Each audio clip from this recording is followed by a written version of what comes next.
जय श्री कृष्णा।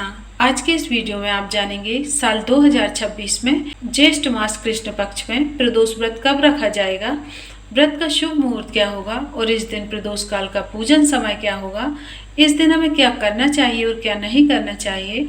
तो चलिए जानते हैं। प्रत्येक माह के कृष्ण पक्ष और शुक्ल पक्ष की त्रयोदशी तिथि के दिन जब भी प्रदोष काल का समय प्राप्त होता है, उस दिन प्रदोष का व्रत धारण किया जाता है। यह व्रत भगवान शिव जी की प्रसन्नता के लिए धारण किया जाता है। इसे धारण करने से 1000 गायों के दान करने के समान पुण्य फलों की प्राप्ति होती है और व्यक्ति के सभी प्रकार के दुख और कष्ट दूर हो जाते हैं तथा जिस दिन भी प्रदोष का व्रत पड़ता है उस दिन का एक अपना ही विशेष महत्व माना गया है। ज्येष्ठ मास के यानी कि ज्येष्ठ मास के कृष्ण पक्ष की त्रयोदशी तिथि प्रारंभ होगी 14 मई 2026 दिन गुरुवार को सुबह 11:22 पर और त्रयोदशी तिथि की समाप्ति वहीं पर 15 मई 2026 दिन शुक्रवार को सुबह 8:32 पर त्रयोदशी तिथि समाप्त होगी। तो ऐसे प्रदोष व्यापनी के अनुसार 14 मई 2026 दिन गुरुवार को ही प्रदोष का व्रत धारण करेंगे।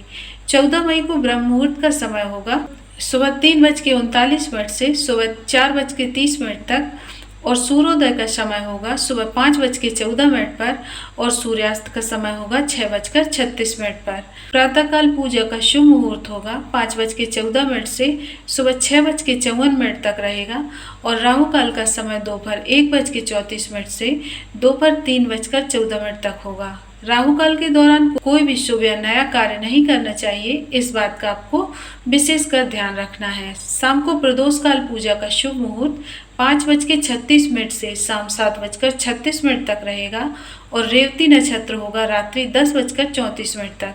इसके बाद में अश्विनी नक्षत्र होगा और योग प्रीति होगा शाम 5:53 तक। उसके बाद में आयुष्मान योग होगा। इस दिन सर्वार्थ सिद्धि योग भी बन रहा है जो कि संपूर्ण दिन तक रहेगा, जो कि बड़ा ही अच्छा संयोग बन रहा है। जो भी प्रदोष का व्रत धारण करते हैं उन्हें चाहिए कि त्रयोदशी की सुबह सुबह उठकर नित्य क्रियाओं से निवृत्त होकर स्नान आदि करके शुद्ध वस्त्र धारण करें, भगवान सूर्य नारायण को अर्घ्य प्रदान करें और फिर व्रत का संकल्प ले लीजिए। अपने नाम, स्थान और गोत्र का उच्चारण करते हुए भगवान शिव जी से प्रार्थना कीजिए कि आज मैं प्रदोष का व्रत धारण कर रही हूँ या धारण करने जा रहा हूँ। तो इस प्रकार से भगवान से प्रार्थना करते हुए इस दिन रात्रि में उपवास रह के व्रत को धारण करें। जो उपवास नहीं रह पाते हैं, जिनका स्वास्थ्य सही नहीं है, तो वो एक समय फलाहार ग्रहण करके भी व्रत धारण कर सकते हैं। इस व्रत का पारण अगले दिन जाकर सूर्योदय होने के बाद किया जाता है और प्रदोष के व्रत जो कि 26 त्रयोदशी व्रत धारण करना चाहिए, नहीं तो फिर कम से कम 11 प्रदोष व्रत धारण करना चाहिए। इस दिन सुबह के समय और विशेष करके शाम को प्रदोष काल के समय में भगवान शिव जी की पूरे विधि विधान के साथ पूजन करना चाहिए।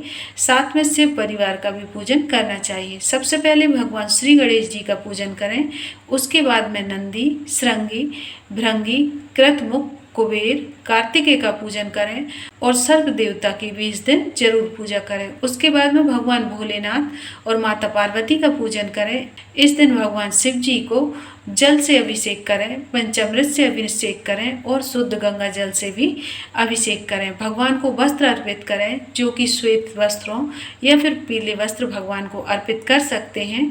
इसके बाद में जल से आचमन करें। इसके बाद में यज्ञोपवीत अर्पित करें, फिर उसके बाद आप आचमन करें।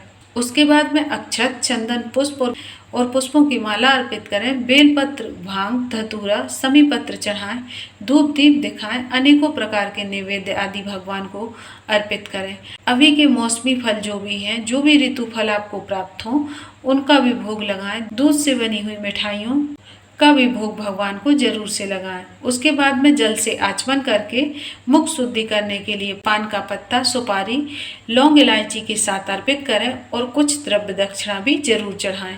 उसके बाद में प्रदोष की व्रत कथा श्रवण करें। भगवान शिव जी के स्रोत चालीसा का पाठ करें या फिर श्रवण करें। भगवान की आरती बड़े ही प्रेम पूर्वक गाएं। उसके बाद में क्षमा याचना करते हुए इस प्रकार से करने से भगवान शिव अपने भक्तों पर अति प्रसन्न होते हैं और अपनी कृपा प्रदान करते हैं, जिससे कि व्यक्ति के सभी प्रकार के दुख, कष्ट दूर हो जाते हैं तथा सुख और समृद्धि की प्राप्ति होती है। इस बार 14 मई गुरुवार के दिन प्रदोष का व्रत पड़ रहा है। जब भी गुरुवार के दिन प्रदोष का व्रत पड़ता है तो इसे गुरु प्रदोष व्रत के नाम से जाना जाता है और इसे धारण करने से शत्रुओं पर विजय की प्राप्ति होती है। जो भी व्रती व्रत के दौरान शुद्ध और सात्विकता का पालन करते हैं, ब्रह्मचर्य का पालन करते हैं, तामसिक वस्तुओं का, नशीली पदार्थों का सेवन बिल्कुल भी नहीं करते, व्रत के दौरान ओम नमः शिवाय, श्री ओम महेश्वराय नमः इन मंत्रों का जाप करते हैं तो बड़ा ही पुण्य फलदायी माना जाता है। तो आशा करती हूँ कि आपको आज की वीडियो पसंद आई होगी। जानकारी अच्छी लगी हो तो इसे लाइक शेयर करें, अपने परिवारजनों और दोस्तों में शेयर करें ताकि वह भी सही जानकारी प्राप्त कर सकें। और ऐसे ही व्रत त्योहार पूजा विधि से संबंधित वीडियो देखने के लिए हमारे चैनल प्रियंका धर्म ज्ञान को सब्सक्राइब जरूर कर लें। मिलते हैं अगले वीडियो में। धन्यवाद।